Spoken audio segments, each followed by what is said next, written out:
प्रणम्य परमात्मानं सिद्धं त्रैलोक्यवन्दितं स्वाभाविक चिदानन्द स्वरूपं निर्मलाव्ययम् शुद्धजीवादिद्रव्याणां देशकं च जिनेश्वरम् द्रव्यसंग्रहसूत्राणां वृत्तिं वक्षे समासतः जीवमजीवमदव्यं जिणवरवसहेण जीर्णनेत्तिष्ठं देविन्दविन्दवन्दं वन्दे तं सर्वदा शिरसा कहे जीव अजीव जिनवर वृषभ ने लोक में वे वंद्य सुरपति वृंद से वंदन करूं कर जोड़ पुक्कल कम्मादीनं कत्ता व्यवहार दो दुनिश्चय दो चेदन कम्माणादा शुद्धनया शुद्ध भावाणम। गाथाएं बोलिए। वंदना भाभी शुरू करिए। वंदना भाभी के बाद में निशांति। परिणाम आदि है या परिमाण आदि है? परिणाम आदि है। वो आंटी से गलती से बोल गया इसलिए मैंने टोका नहीं। वो टंग स्लिप हो गई थी इसलिए परिणाम आदि ही है। निश्चय और व्यवहार काल का स्वरूप बता रहे हैं। निश्चय काल किसे कहते हैं, व्यवहार काल किसे कहते हैं। निश्चय काल का लक्षण वर्तना है और व्यवहार काल का लक्षण परिणाम, क्रिया, परत्व और अपरत्व।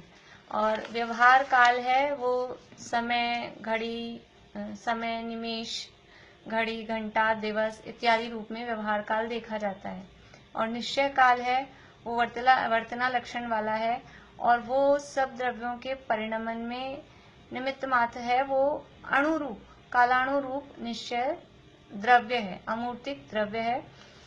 और यहाँ कल बात की थी कि वो अनादि अनंत है। जो निश्चय काल है वो तो अनादि अनंत है, नित्य है, वर्तना लक्षण वाला है। और जो व्यवहार काल है, व्यवहार काल है वो सादी शांत है, समय, घड़ी, प्रहर आदि के रूप में भेद सहित है। निश्चय काल इन समय, घड़ी आदि की पर्यायों का कारण तो है लेकिन इन भेदों से रहित है। निश्चय काल में ऐसे भेद नहीं है। और व्यवहार काल में यानी वो जो काल द्रव्य की पर्याय है उनमें इस तरह के भेद पड़ते हैं। ये बात यहाँ कल देखी थी। और यहाँ खंडन किया कि जो लोग के समय को परमाणु की गति के आधार पर, यानी समय मतलब काल द्रव्य की पर्याय नहीं है, वो परमाणु का इधर से उधर जाना वो समय है, आंखों का खुलना और बंद होना वो निमेष है, ऐसा जो लोग मानते हैं। इसी तरह से घड़ी और दिवस को भी काल की पर्याय नहीं मानते हैं। उसमें उपादान कारण उन परमाणु को अथवा जल के कटोरे को अथवा आंखों का खुलना बंद होना उसको मानते हैं। तो उसका भी निषेध किया। यदि वो उपादान रूप होते तो क्या तर्क दिया इसका निषेध करने के लिए? क्या तर्क दिया? हाँ, कालाणु को भी मूर्तिक होना पड़ता। हाँ, ये उनमें वो जो समय, घड़ी, कालाणु नहीं लेकिन जो समय है, घड़ी है, निमिष है, उसमें भी कुछ स्पर्श, रस, गंध, वर्ण आ जाने चाहिए थे। उन जिन चीजों से वो बन रहा है, जो आप उपादान कारण कह रहे हो, आंखों का खुलना और बंद होने से निमेष बनता है। वो निमेष का उपादान कारण आंखें हैं। तो फिर उस निमेष में भी आंखों का कालापन, सफेदपन कुछ आना चाहिए ना। हमें निमेष दिखना चाहिए था ना आंखों से। तो वो आंखों से तो दिखाई देता नहीं है, वो तो अमूर्तिक है। इसलिए वास्तव में वो उसका उपादान कारण कुछ और है। क्योंकि समय, निमेष, घड़ी, दिवस आदि ये काल की पर्याय हैं और काल अमूर्तिक है, इसलिए वो भी अमूर्तिक हैं, वो भी दिखाई नहीं देते। इस तरह से यहाँ तर्क क्या दिया? तर्क यह है, उपादान के अनुसार ही कार्य होता है, जैसा उपादान कारण है उसके अनुसार ही उसकी पर्याय होती है। तो यदि वो अभी हमको पर्याय दिख रही है तो वो पर्याय अमूर्तिक है, इसका मतलब उसका कारण भी अमूर्तिक होगा। यदि इसका यहाँ पे वो चावल वाला वो दे सकते ना एग्जाम्पल। हाँ चावल और भात। हाँ, वही वो एग्जाम्पल चल ही रहा है कि वो भात बन के आए हैं तो उसमें चावल के गुण हैं, जिस क्वालिटी का, जिस कंपनी का जो भी आते हैं, समझ लीजिए तरह तरह की जो क्वालिटियां आती है, बासमती है या और जो भी है, जो भी नाम चावलों के आते हैं, तो जो आपने क्वालिटी ली है और जो बनाए हैं वही बन के आएंगे, उसकी जैसी खुशबू, उसका ही जैसा स्वाद, उसके जैसा रंग, वो सब उसमें आएगा। उपादान के अनुसार ही कार्य होता है। तो परमाणु का कुछ भी स्पर्श, रस, गंध, वर्ण अथवा आंखों का अथवा जल के कटोरे का कुछ भी इसमें समय में, घड़ी में, निमिष में नहीं आता है, इसलिए वो सब काल की पर्याय हैं। परमाणु से, आंखों से उनका वास्तव में उपादान रूप कोई संबंध नहीं है। ये बात यहाँ कल हुई थी। अब सारांश हमने कल पढ़ लिया था, उसको हमको देखना है, पेज नंबर 73। सारांश। सारांश यह है कि यद्यपि काल लब्धि के वश से जीव अनंत सुख का भाजन होता है, जीव को अनंत सुख का भाजन मतलब अनंत सुख का पात्र। पात्र का मतलब है, जैसे बोलते हैं ना हम किसके पात्र हैं, तो जैसे सम्यक दर्शन का पात्र कौन है, तो फिर उसकी वो कोई अपन क्वालिफिकेशंस बताते हैं। तो अनंत सुख का पात्र, अनंत सुख का पात्र जीव कब होता है, यानी जीव अनंत सुखी कब होता है, सीधी सीधी बात ये है। अनंत सुखी कब होगा? अनंत सुख का पात्र मतलब कि जिसको अनंत सुख प्राप्त हो जाए वो अनंत सुख का पात्र है। तो कब होता है कि यद्यपि काल लब्धि के वश से, कि जब जीव का काल आ जाता है। देखिए कोई भी काम होने में हमने पढ़ा है 5 समवाय मुख्य होते हैं, 5 समवाय पूर्वक कार्य होता है। कौन कौन से होते हैं 5 समवाय? रजनी जी बताइए।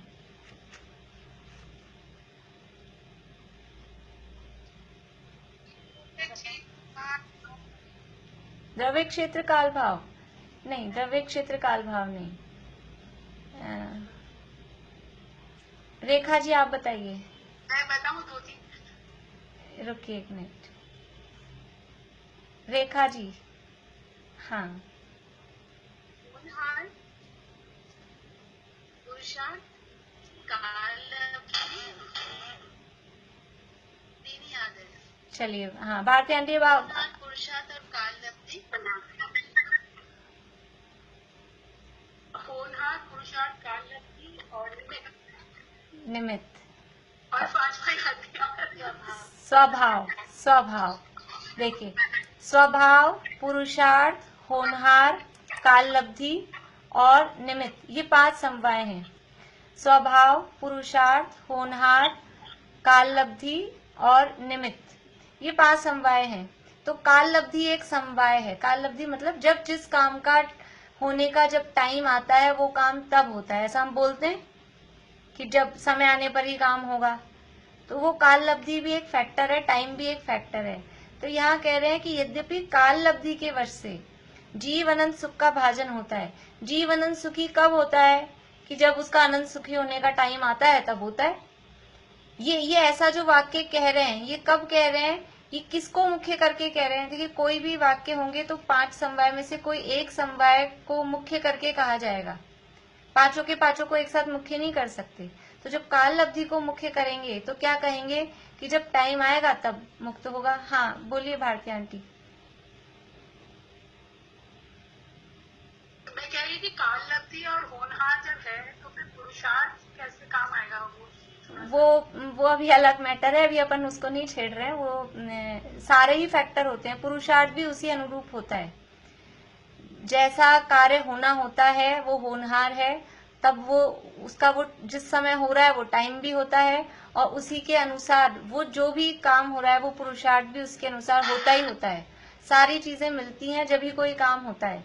कोई व्यक्ति पास हुआ है तो भी वो सारी चीजें मिली हैं, और कोई व्यक्ति फेल हुआ है तो भी वो सारे उसका पुरुषार्थ भी लगाया उसमें, उसकी होनहार भी ऐसी ही थी, उसकी काललब्धि भी ऐसी ही थी, वो सारा उसी में, स्वभाव भी, वो सब चीजें ही उसी के अनुरूप, जो भी कार्य हो रहा है वो उस कार्य जो हो रहा है उसके अनुरूप ही पांचों समवाय होते हैं। हाँ ज्योति जी बोलिए। स्वभाव का मीनिंग क्या होगा? किसका? स्वभाव। स्वभाव मतलब स्वभाव, जो वस्तु का जो भाव है वो उसका स्वभाव कहलाएगा, कि उस वस्तु में वो स्वभाव भी तो होना चाहिए। जैसे जीव में, जीव का स्वभाव है केवल ज्ञान प्रकट करना, तो केवल ज्ञान किसको प्रकट होगा?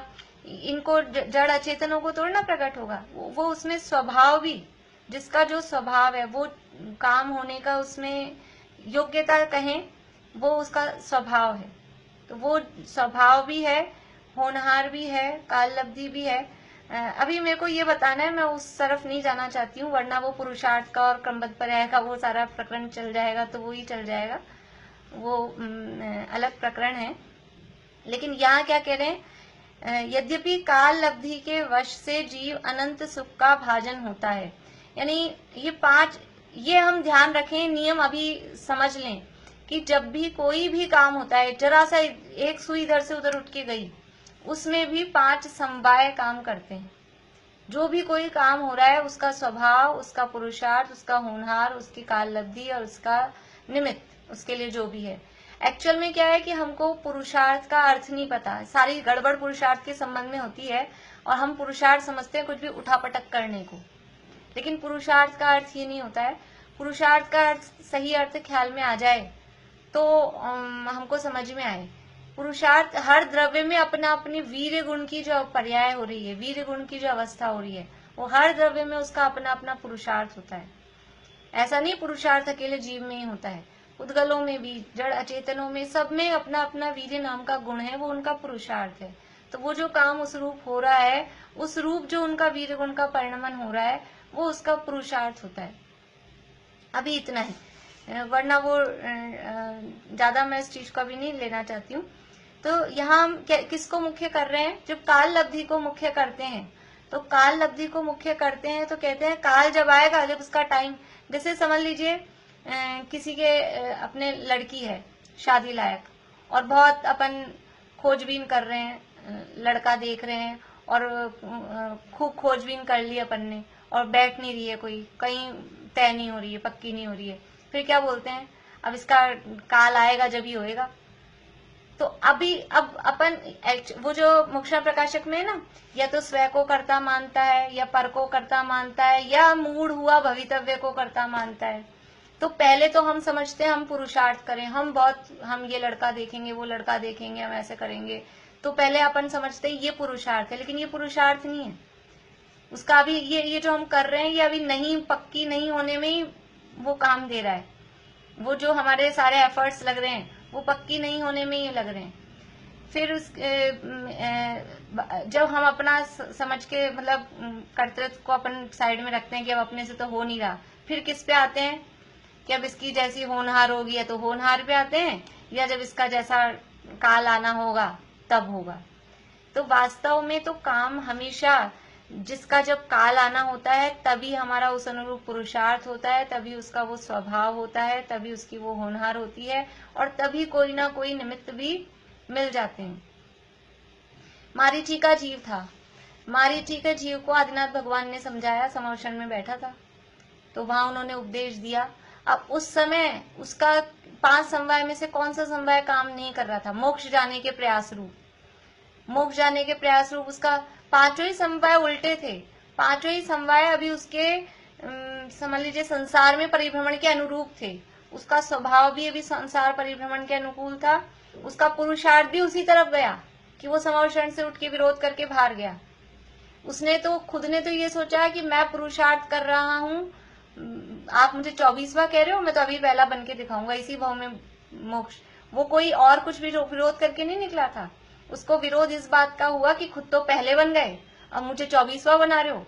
और उसको इतना भी ज्ञान था 24वें का मतलब है एक कोड़ाकोड़ी सागर के बाद जाऊंगा, एक कोड़ाकोड़ी सागर का चौथा काल, उतना टाइम 42,000 कम समझ लेना, तो इतने इतने लंबे समय बाद में मैं मोक्ष जाऊंगा, ये उसको समझ में आ रहा था। तो उसने कहा अभी खुद तो अभी जा रहे हैं और मेरे को इतने लंबे काल बाद भेज रहे हैं।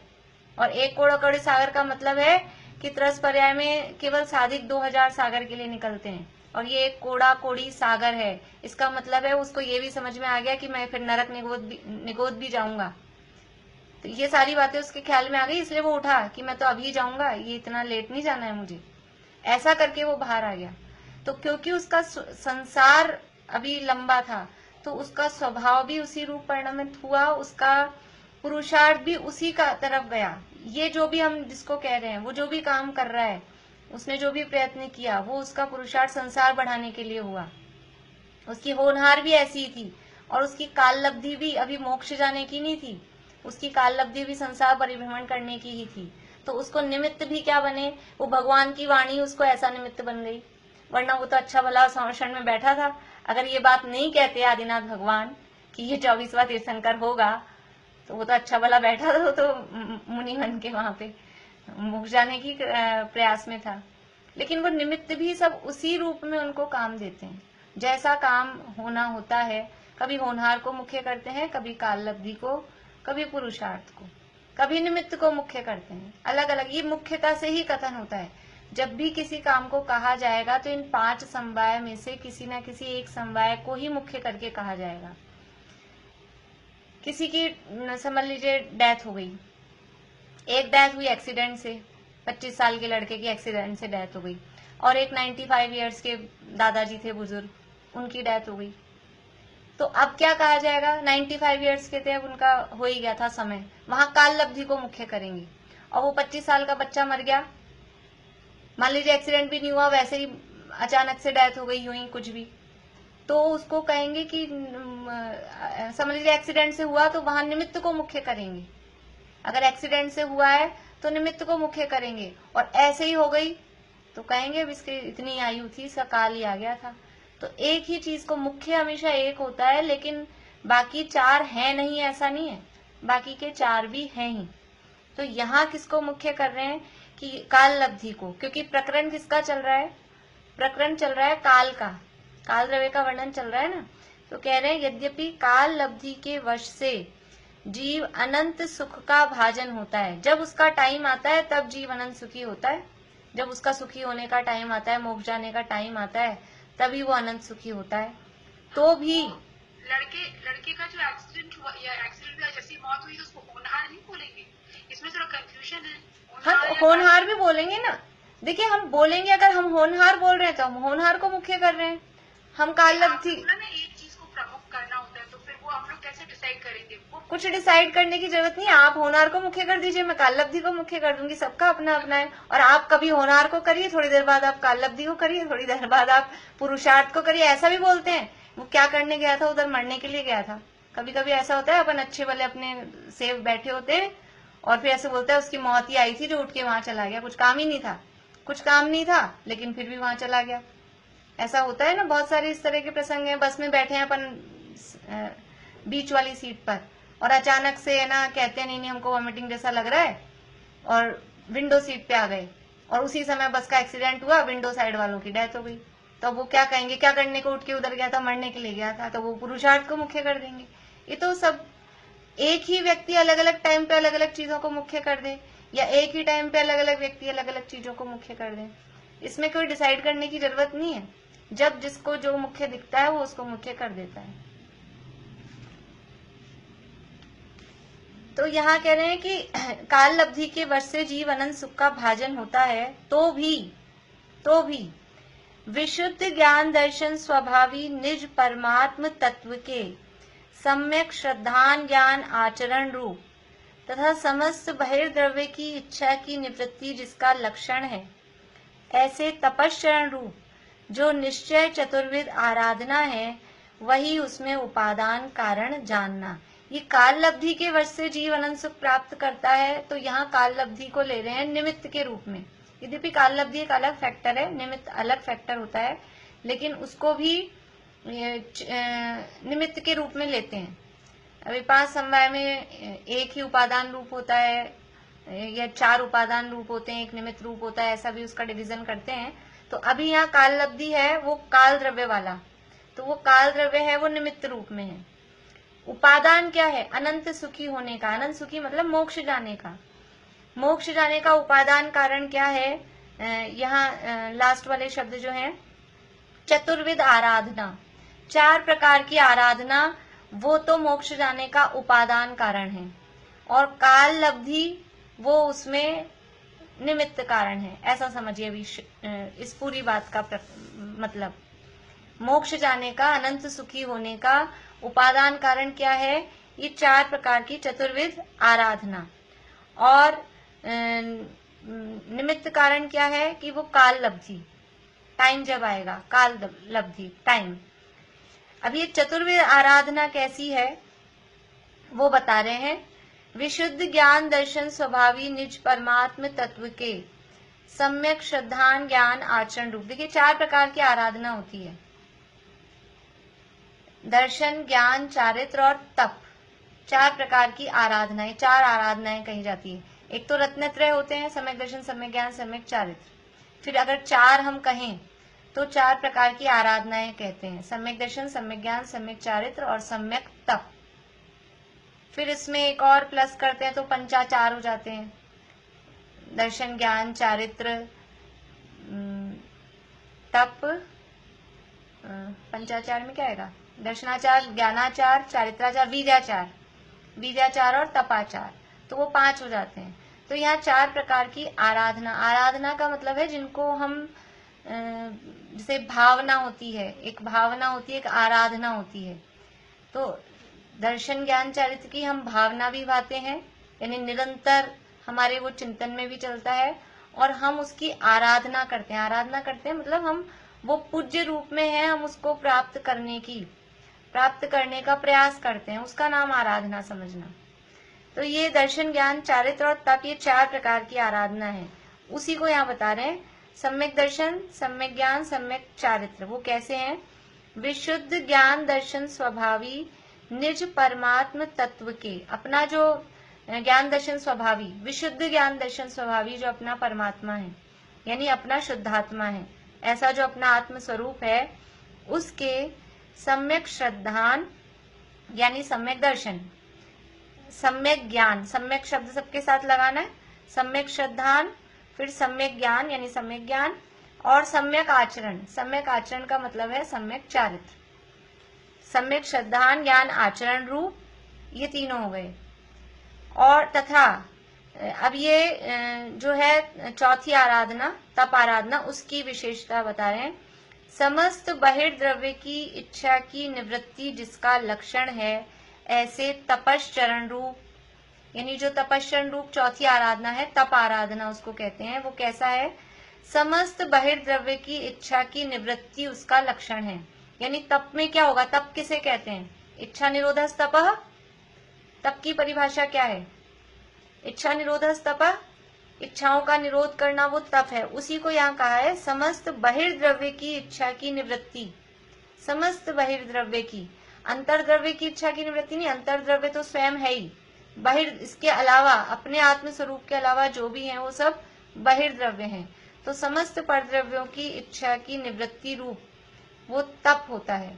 तो ऐसा समस्त बहिर्द्रव्य की इच्छा की निवृत्ति जिसका लक्षण है, ऐसे तपश्चरण रूप जो निश्चय चतुर्विध आराधना है, ऐसे 4 प्रकार की निश्चय आराधना।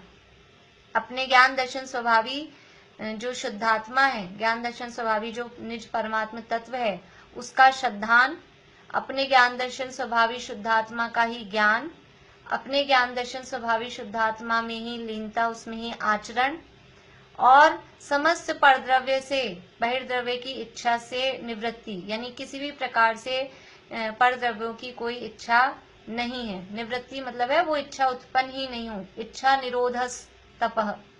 तो समस्त बहिर्द्रव्य की इच्छा से निवृत्ति रूप सम्यक तप, ऐसे जो निश्चय चतुर्विध यानी 4 प्रकार की आराधना है, वही अनंत सुखी होने का, अनंत सुख प्राप्त करने का उपादान कारण है।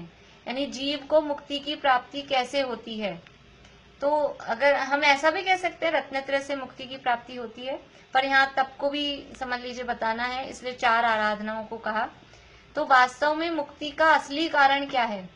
असली कारण का मतलब है जिसके होने पर मुक्ति हो ही हो और जिसके नहीं होने पर मुक्ति नहीं हो, वो होता है असली कारण।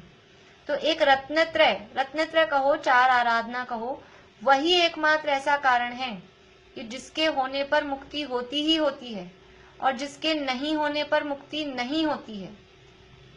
मुनि दशा को कहो, मुनि बनने पर मुक्ति होती है, मुनि नहीं बनेंगे तो मुक्ति कहाँ से होगी। लेकिन मुनि बनना वो नियम वाला कारण नहीं है। जब जब मुक्ति होगी तो मुनि बनने पर ही होगी, ये तो सही है, लेकिन जो जो मुनि बन गए उन सबकी मुक्ति होगी ही होगी, ऐसा नियम नहीं है। मुनि बन जाएंगे तो मुक्ति हो भी सकती है और नहीं भी हो सकती। लेकिन रत्नत्रय प्राप्त किया, रत्नत्रय की आराधना की, सम्यक दर्शन ज्ञान चारित्र की पूर्णता की, ये चार आराधनाओं की पूर्णता की, तो मुक्ति नियम से होगी ही होगी। और अगर ये चार आराधनाओं की पूर्णता नहीं की, रत्नत्रय की पूर्णता नहीं की, तो मुक्ति नहीं ही होगी। एकांत है, इसका नाम है सम्यक एकांत, नहीं होगी और इसके प्राप्त करने पर ही होगी। तो उपादान कारण कौन है? उपादान कारण तो ये चार आराधना या रत्नत्रय है। और उसमें सहायक कारण क्या है कि काल लब्धि। अभी हम उसमें, अभी जैसे वो एक काम बना ना, एक्सीडेंट हुआ, तो एक्सीडेंट हुआ, उसमें पांचों समवाय हैं। उसमें स्वभाव भी है, पुरुषार्थ भी है, होनहार भी है, काल लब्धि भी है, निमित्त भी है।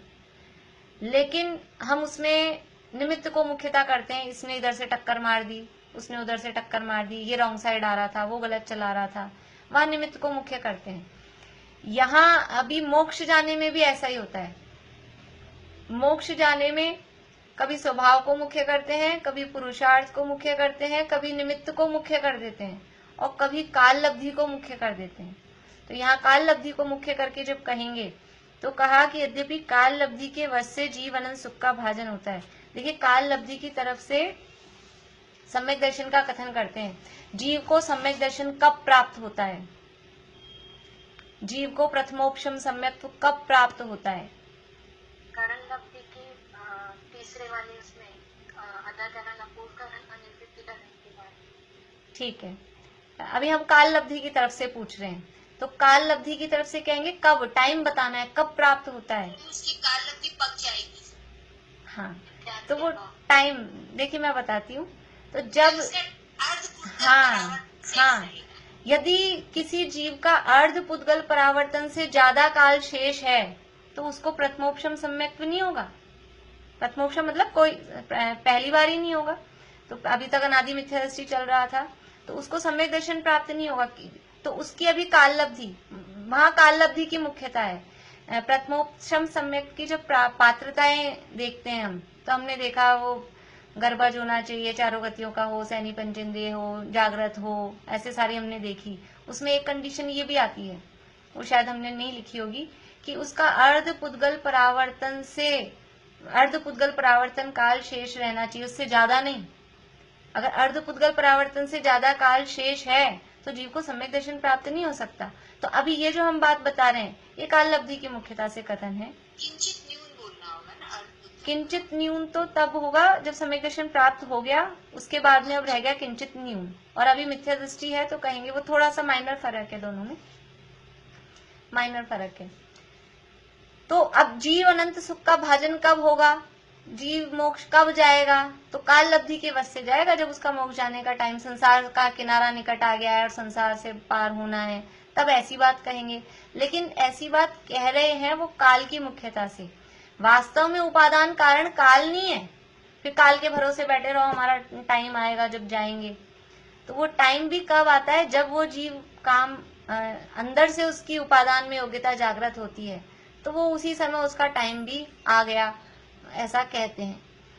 तो यद्यपि काल लब्धि के वश से जीव अनंत सुख का भाजन होता है, तो भी उपादान कारण क्या है कि अपने विशुद्ध ज्ञान दर्शन स्वभावी निज परमात्म तत्व के सम्यक श्रद्धान ज्ञान आचरण रूप और समस्त बहिर्द्रव्य की इच्छा की निवृत्ति जिसका लक्षण है, ऐसे तपश्चरण रूप जो निश्चय चतुर्विद आराधना है, वही उसमें उपादान कारण जानना काल नहीं।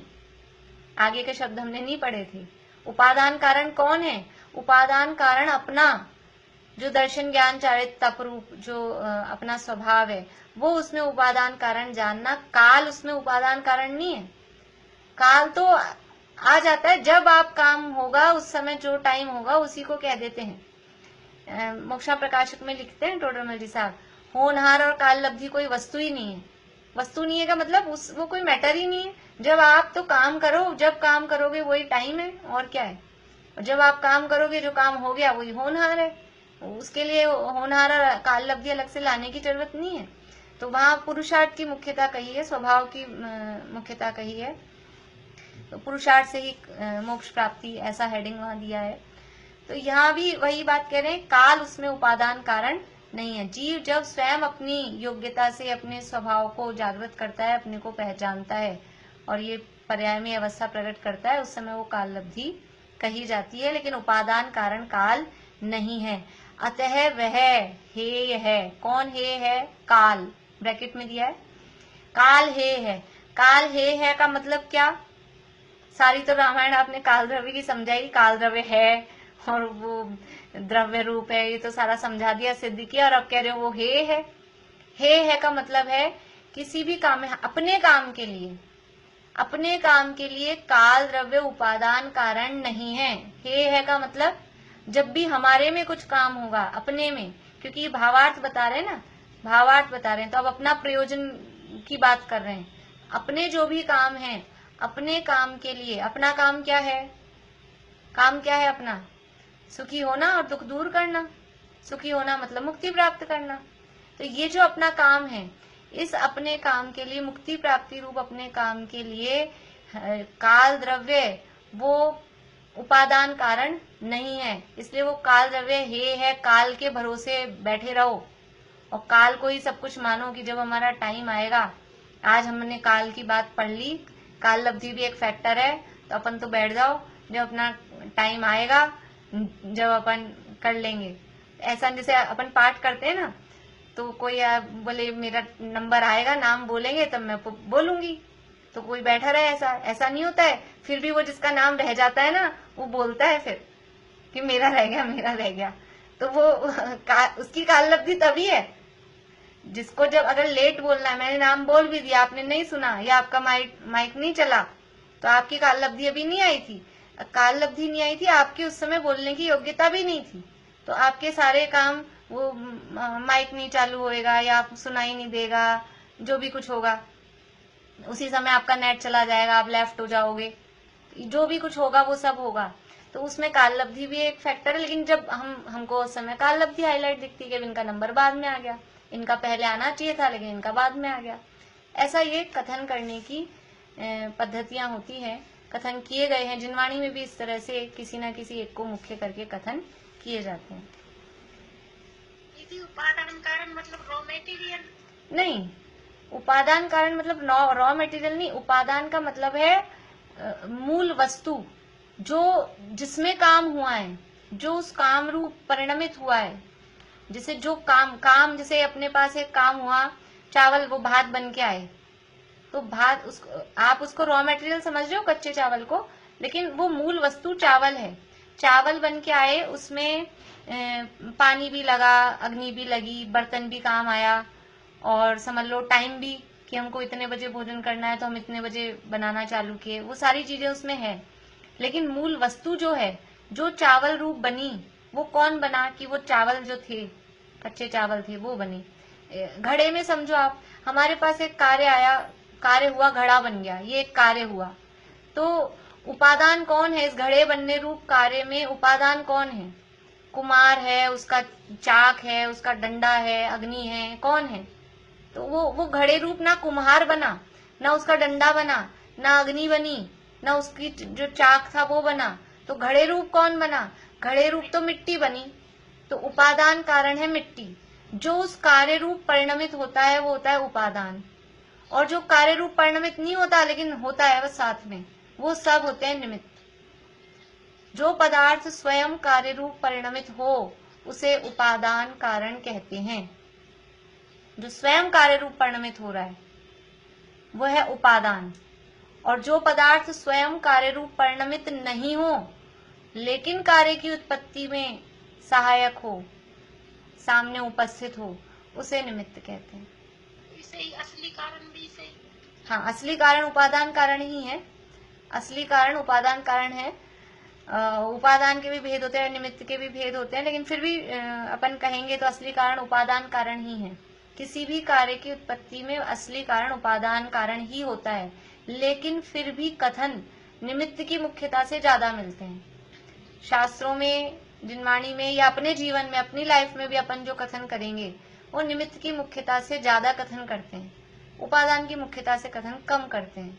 ऐसा प्रचलन है, लोक व्यवहार है। अब हम ऐसा बोलते हैं, हमें चीनी का डब्बा चाहिए, जिस डब्बे में चीनी रखी है, तो हम ऐसे बोलते हैं स्टील का डब्बा दे दो, प्लास्टिक का डब्बा दे दो, कांच की बर्नी दे दो, ऐसा बोलते हैं, या चीनी का डब्बा दे दो, यही बोलते हैं। आज रोटी का वो कैसरोल कहाँ गया? तो कैसरोल किसका बना हुआ है? वो डब्बा किसका बना हुआ है? वो स्टील का बना हुआ है। फिर रोटी का बोल रहे हो, रोटी का डब्बा मतलब रोटी का बना हुआ है क्या? वो बना हुआ तो स्टील का है, उपादान कारण उसमें स्टील है, लेकिन हम निमित्त की मुख्यता से कथन करते हैं कि उसमें हम रोटी रखते हैं, हम उसमें चीनी रखते हैं, उसमें मिठाई रखी है तो मिठाई का डब्बा, ये मिठाई का डब्बा आपके लिए। मिठाई का डब्बा, हमने तो आज तक कोई भी डब्बा नहीं देखा जो कुछ मावे से बना हुआ डब्बा हो, और अगर वो मावे से बना हुआ डब्बा हो और आप ऐसे हाथ में लाके पकड़ाओ तो उसको खाएंगे क्या? तो कथन ऐसे ही किया जाता है, कथन निमित्त की तरफ से किया जाता है, लेकिन उपादान जो मूल वस्तु जिस रूप परिणमित होती है, डब्बा है कागज का और उसको बोलते हैं मिठाई का, तो ऐसा कथन चलता है। लोक व्यवहार में ऐसे ही कथन चलते हैं, डेली लाइफ में भी चलते हैं, जिनवाणी में भी मिलेंगे। तो हमको ख्याल में रखना पड़ेगा, हमको समझना पड़ेगा कि किस तरह से कौन सा कथन किया है। बोलिए भारती आंटी। आपने बोला था ना कि जीव का, अजीब का वर्णन कर रहे हैं, लेकिन जीव को मुख्यता देके इसमें उन्होंने किया है, तो ये काल इस वाले चैप्टर में कैसे? ये भावार्थ बता दिया ना, बात तो काल की चल रही है और फिर भी कह रहे हैं वो काल है। वर्णन जिसका कर रहे हैं उसी को हे बता रहे हैं, जीव की मुख्यता से तो बता रहे हैं, क्योंकि जीव की अनंत सुख की प्राप्ति में वो काल उपादान कारण नहीं है, उपादान कारण हम स्वयं ही हैं। हम स्वयं जब अपनी उपादान की योग्यता से अनंत सुख की प्राप्ति करेंगे तब वो काल लब्धि होगी, साइड में कही जाएगी, लेकिन वो काल उपादान कारण नहीं है, इसलिए वो काल हे है। हे है मतलब उस काल पे से दृष्टि हटाओ। कोई ये देखेगा, समय अभी समय खराब चल रहा है, अभी जरा टाइम कोरोना का चल रहा है, ऐसा चल रहा है, हमारा तो मन ही नहीं लगता है, अभी अभी मन नहीं लग रहा, क्यों? ऐसा ऐसा टाइम चल रहा है। अरे समय पे से, काल पे से दृष्टि हटाओ, उपादान पे ध्यान दो। तो अपने अनंत सुख के पात्र हम स्वयं हैं, अनंत सुख के उपादान कारण हम स्वयं हैं, इसलिए बाहर के काल पे कि ऐसा माहौल चल रहा है, ऐसा माहौल चल रहा है, कुछ नहीं, ये काल है। ये जो शब्द कहे ना, ये अपने लिए कहे हैं, ये भावार्थ जो कहा है इसमें ये जीव की मुख्यता करके कथन किया है। देखिए एक बार फिर से पढ़ देती हूँ, किसी को कुछ नहीं समझ आया हो तो और देख लीजिए। सारांश यह है कि यद्यपि काल लब्धि के वश से जीव अनंत सुख का भाजन होता है, तो भी विशुद्ध ज्ञान दर्शन स्वभावी निज परमात्म तत्व के सम्यक श्रद्धान ज्ञान आचरण रूप तथा समस्त बहिर्द्रव्य की इच्छा की निवृत्ति जिसका लक्षण है, ऐसे तपश्चरण रूप जो निश्चय चतुर्विध आराधना है, वही उसमें उपादान कारण जानना काल नहीं, अतः वह काल हे है मतलब उस पे से दृष्टि हटानी होगी। काल है मतलब काल को छोड़ना है, काल को कोई हमने ऐसा पकड़ तो रखा नहीं है जो उसको छोड़ना है, जो काल पे हमारी दृष्टि रहती है, काल की तरफ हमारा लक्ष्य रहता है कि समय आएगा, समय अच्छा नहीं है, समय ठीक होगा तब हमारा काम होगा, तो वहां से दृष्टि हटाकर, अब जब बाहर से दृष्टि हटेगी तो फिर क्या होगा, अपने आप दृष्टि अंदर आएगी, अपने उपादान की तरफ दृष्टि आएगी, ऐसा यहाँ पर कहा है। अभी इस पूरी गाथा में किसी को कुछ पूछना है? मैंने कल आप लोगों को कहा था शायद पढ़ के आना, आप लोग देख लेना। ये चतुर्वेद आराधना में क्या है? चार आराधना, सम्यक दर्शन ज्ञान चारित्र और तप, सम्यक तप।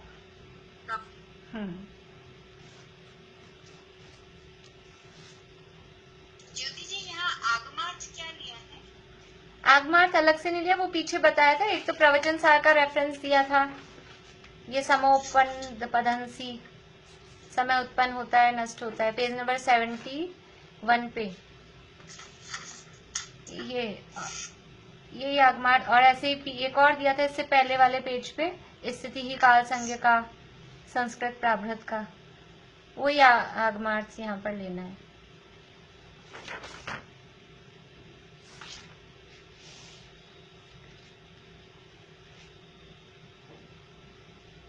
अभी मैं आप लोगों से पूछूंगी कल कि काल द्रव्य की सिद्धि कीजिए। जैसे जो श्वेतांबर मत वाले कहते हैं काल द्रव्य नहीं है, समय रूप पर्याय ही है, तो काल द्रव्य है, उसकी सिद्धि, ये जो अपन ने पीछे 2 पैराग्राफ पढ़े थे, पीछे 2 पेज 71 और 72, तो पहले में काल द्रव्य की सिद्धि की, और फिर वो जो समय आदि पर्याय हैं वो पुद्गल की है, निमिष है, आंख की है, वो परमाणु के गमन करने से है समय, इस तरह से जो बात है।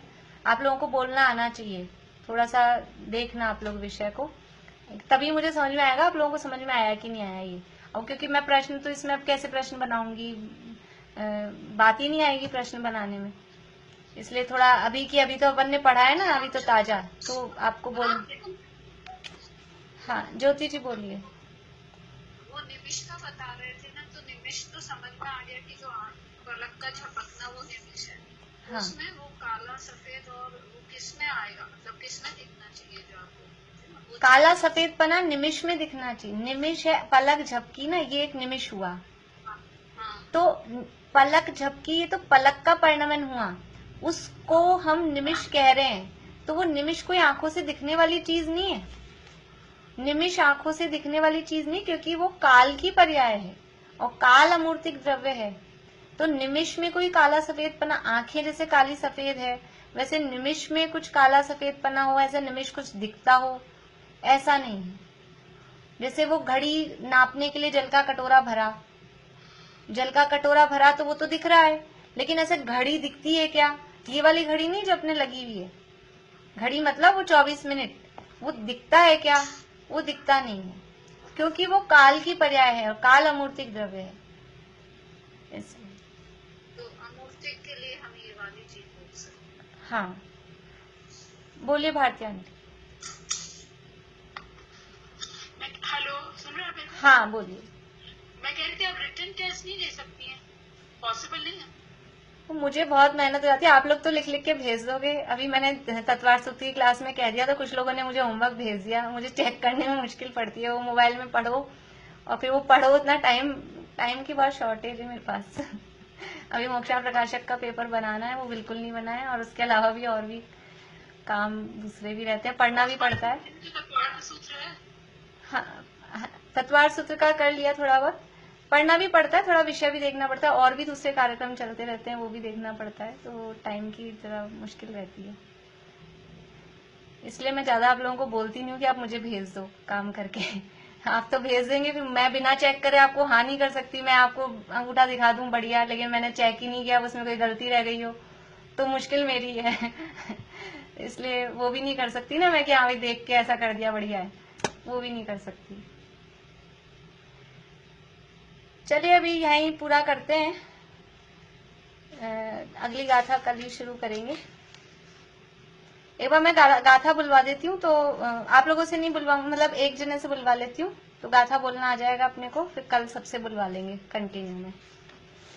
22 नंबर की गाथा है। निश्चय काल के रहने के क्षेत्र का तथा द्रव्य की संख्या का प्रतिपादन करते हैं। वंदना भाभी आप बोलिएगा। लोयायास पदे से एक के जेठियाहु एक का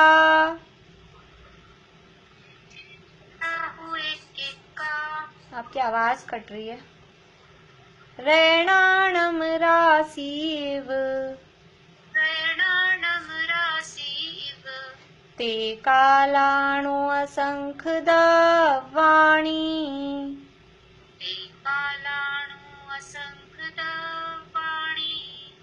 लोयायास पदे से एक के जेठिया हुए के का रैणाणं राशि इव ते कालाणु असंख दवाणी उयायास पदे से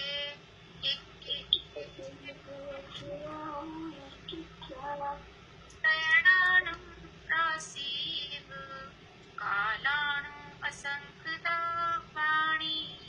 ते कालाणु। ठीक है, अर्थ अपन कल ही करेंगे, अभी टाइम नहीं रहेगा, बाकी का कल लेंगे फिर।